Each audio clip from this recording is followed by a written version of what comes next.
When life gets unpredictable, preparation matters. In medicine, it's all about staying alert, ready for whatever comes through the door. On the road, it's no different. That's why Volvo designs vehicles to help anticipate risk, reduce harm, and protect lives. The Volvo XC90's advanced safety systems inspire confident decisions wherever the road takes you. The Volvo XC90, for life. Proud sponsor of the Pit Podcast. Learn more at volvocars.ca/safety. All right, welcome back to the Elias Macko Show. The U.S. and Israel continue to pulverize Iran's missile launch capabilities, with some analysis indicating they'll be at effectively zero by week's end. Iran has responded with missile barrages, drone attacks targeting Israel and U.S. allies in the Middle East, including Saudi Arabia and the United Arab Emirates, as Iran's Revolutionary Guard warned of the complete destruction of the region's military and economic infrastructure. We head now to Anna Ahronheim, editor of Defense and Tech for the Jerusalem Post. Anna, welcome back to the program. Hi, thank you for having me. So, what does Israel and the U.S. have to accomplish left? Give me the checklist here of the things they still want to accomplish and where they're at. Well, I mean, they've said that they want to get rid of the nuclear threat, the missile threat, and to change the regime. Right now, I think Israel and America have done a really good job at taking out a lot of the launchers, the missile launchers. They have done it so much that there's been a really reduced rate of fire from the first day until now. Today, actually, we saw Hezbollah and Iran together launch a missile barrage onto Israel, and that we haven't seen before. We also have to remember that the Iranian proxies, as weakened as they might be, they still do pose a threat to American forces and Israeli forces in the region.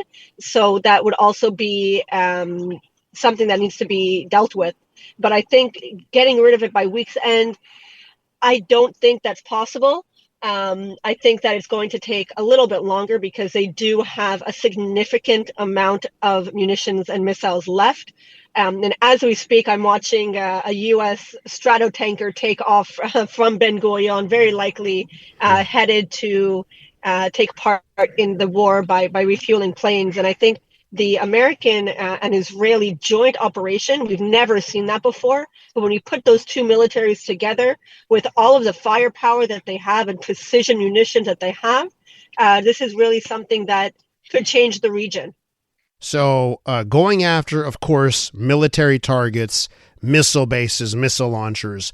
There's also the targeting of leadership, targeting of Iranian officials. It seems there as well, there has been tremendous success early on. Why don't you tell us about how that side of things is going? Oh, it's going really well. I think that the fact that they were able to get on the first day to get Khamenei after 40 years of ruling the country with an iron fist and really, directing terror across the world, around the world, even in North America and South America and Europe, that was a major accomplishment. And to be able to do that and take out his aides and then really going after one by one. And I think that if his son is elected to succeed him, his son won't have that much time left, because the Israelis and the Americans have the intelligence of where he is going to be. And they obviously do have the capabilities to take him out if he gets elected. The skepticism I hear in Canada, Anna, I hear from our listeners, is they feel that this operation is akin to going into Afghanistan. It's akin to going into Iraq, and we'll just end up with a more combustible, worse situation at the end of the day. What do you say to those that have that skepticism? That I can completely understand that. I think going into Iran is, with that regime change being the number one mission, that should not be it. I think what it should be is getting rid of their ability to fire missiles on neighboring countries. I think that if we're able to go in, take out a regime, and bring in a democratically elected regime, that would be incredible. But we have seen, and history has taught us, that going in and forcing a different regime to a country that does not want it, it won't happen. But I've also spoken to Iranians in Canada, in Europe, and even in Iran, and what I've been hearing is that they don't want this regime, and what they're afraid of is that something worse will come in. That something like the IRGC, a military regime, would come in rather than just a religious extremism regime. So I think we really do have to be careful. We have to be careful not to destroy the country. There are many different groups inside Iran. But I focus on the military angle, and I think that if America and Israel are able to take out the threats, then that's the number one goal. It should be the number one goal. One of the questions I'm trying to answer all week long, and I wonder if there's any military intelligence insight on this subject, is what is the level of support in Iran for the regime, and what's the level of support for those who want another pathway? Do you have any idea? Is there a breakdown percentage-wise? I would not know those numbers, no. Yeah, unfortunately. But I think that if you're looking at the images of the protests in January, there is a very big number of Iranian people who want something different, who want to live a different life, who want to see their country go in a different way. Because what we're seeing in Iran right now, unfortunately, is the country taking everything that they had and reducing it all to nothing in order to fund their groups, their proxy groups, and their military extreme vision. And they want something different, and they're able to have something different. We saw how Iran was before the regime came into power. We saw how powerful and strong and smart and creative and everything was going for them. And they can get that back, and they know it because it was one generation before them. It was their parents, it was their grandparents. They saw it, and now the children want it. The children want what their grandparents had. Let me ask you about timeline here for these military operations. I've heard various timelines from U.S. officials ranging 2 weeks, 4 weeks, 6 weeks. What are Israeli officials saying on timeline for these operations? So the Americans are saying 4 weeks, right? That's I think what Trump said. The Israelis, we're very different on that. For example, apparently the airspace is going to open by the end of the week. And for Israelis, when the airspace is open, everything goes back to normal. When the kids are back in school, everything's back to normal. You can continue on at war. And this is something I actually had a discussion with today with a colleague, was that it's a war routine, is that there is still a war going on. There are still sirens. You might still have to run to shelter, but it's back to normal. Schools, work, after school activities, shopping centers, buses, trains. And sometimes, you go back to the shelters. So in Israel, they're not really saying when. They're not giving a timeline as to when. We've gone through 2.5 years of war here. We didn't have a when that would end either.